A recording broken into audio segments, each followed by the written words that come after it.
BJP को 240 सीटों पर समेटने वाला इंडिया अलायंस क्या अब टूटेगा? इसके इम्पैक्ट पर सब कुछ जानना जरूरी है।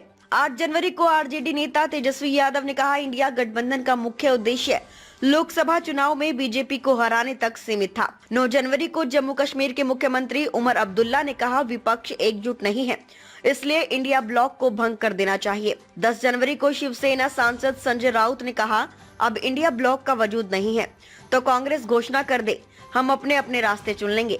ये बयान साफ संकेत है कि इंडिया ब्लॉक आखिरी सांसें गिन रहा है। क्या बीजेपी को 240 सीटों पर समेटने वाला इंडिया गठबंधन टूट जाएगा?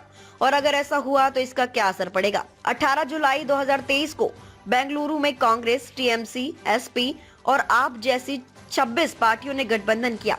नाम रखा Indian national development inclusive alliance यानी इंडिया। कांग्रेस अध्यक्ष मल्लिकार्जुन खड़गे को अलायंस का अध्यक्ष बनाया गया। मकसद 2024 लोकसभा चुनाव में बीजेपी को सत्ता से बाहर करना था। राहुल गांधी ने ममता बनर्जी की बात को आगे बढ़ाते हुए कहा था, ये लड़ाई भारत के विचारों के लिए है, इसलिए हम इंडिया के नाम के साथ आए हैं। अब सीधी लड़ाई एनडीए और इंडिया के बीच है। हालांकि चुनाव से पहले गठबंधन को कुछ झटके लगे।